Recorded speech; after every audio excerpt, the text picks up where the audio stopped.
Welcome to Creativity with Kim, where everyone is welcome and creativity is for everyone.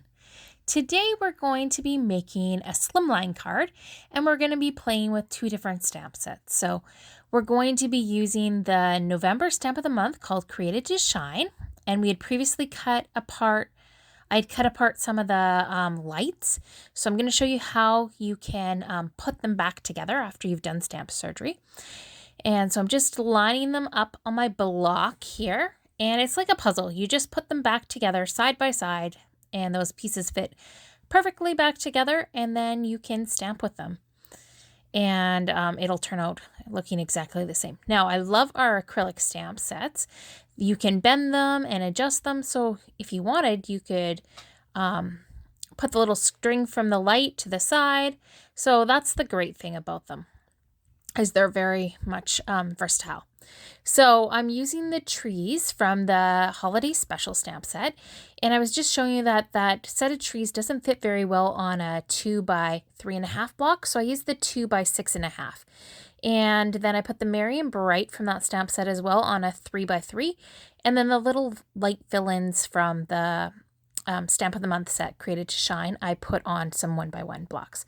So I'm just inking up the trees, and I'm stamping them upside down to add some greenery. And I'm doing that with the Evergreen ink pad. So I am just putting a piece of paper underneath so that I can just stamp off, because some of it's going to go off on the edge. And before stamping, you saw me season up my stamps on my arm. That was just so that they'll pick up the ink, because they were brand new stamps. I had missed a little bit on the top, so I just flipped the stamp over and fixed that, and then cleaned my stamp using the chamois. So it's a great tool for getting your stamps nice and clean, and also cleaning off any stray ink on the side of the block. So I'm just figuring out where I want my lights with the sentiment. Now that one didn't stamp as good. I didn't leave it there long enough. So I'll show you how to fix that in a moment. Here's the next one. And I'm stamping the lights in the intense black ink, because I'm going to be coloring them in, and there's going to be liquid involved, so I don't want the ink to smear. So I'm fixing up my lights that didn't stamp as good with a black journaling pen. And you can fix them up. If it doesn't stamp completely right, you can always, the nice thing with my acrylic stamps that Close to My Heart has is that you can usually line it up. I tried that with this one, and I didn't get it perfectly the one time. And I did manage to cover it up using Distress Oxide and liquid glass and stuff, and you really can't tell. I did go over it with a journaling pen and fix it up. But I recommend for this particular stamp that if you don't have as great of an image, just go over it with a journaling pen. It is a much better option for this particular stamp. So that's what I did. And nobody can tell. I know, and you know, looking at it, or as you're watching me put this together, that happened, but otherwise you don't.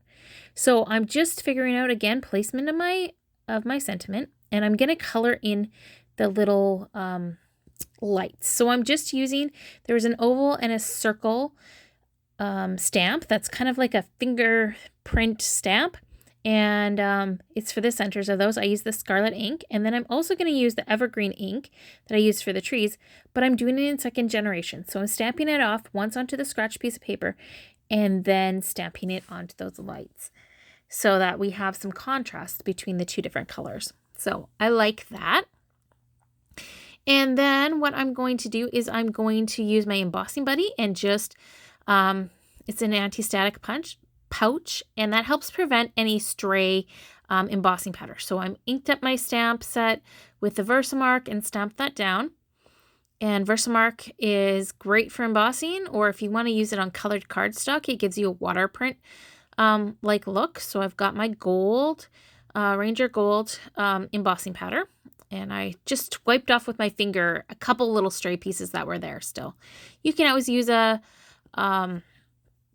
little paintbrush to pull that off too. And then I'm using my heat tool to set that, and you can see it change and stuff. It warped it a little bit, but I put this under once everything was dry the next day. I put it underneath my Versamat with some ink pads on top, and it actually flattened it out.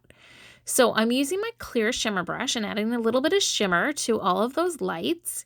I just love the clear shimmer and the effect it has on it. Now, that wasn't, I wanted more stuff, so I got out my Gilt Gloss spray and I just splattered it in some different spots. And it just adds a nice shimmer and a little extra touch to this. And then I wanted to make the lights look more realistic because lights kind of have a glimmer and a shine. So I'm adding liquid glass to them. And it ends up giving it, you can feel it on your card even. It's raised. It's like, looks like a sticker even on there almost. It's a really cool effect and it makes it really look like a real light bulb. So that was kind of the finishing touch for this one. And I think it turned out really good. You'll see in a moment. So it was just fun to take this stamp of the month and change it up and do something that was not, that was Christmassy. So I've done this a few other ones and I'll be uploading more videos. So if you like this one, please hit the like button, comment letting me know what you liked best about it.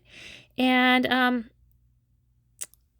subscribe to my channel. I would love to have you as a subscriber. And if you don't want to miss anything, just make sure that you hit the notification bell as well, and you'll get notified of anything. You can find all the products I used in the description box down below. And look at that shine. You can already see it a bit.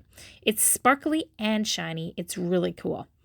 So I hope that inspires you to play, and let me know if you try making this card. So have a great day and God bless. Take care. Bye.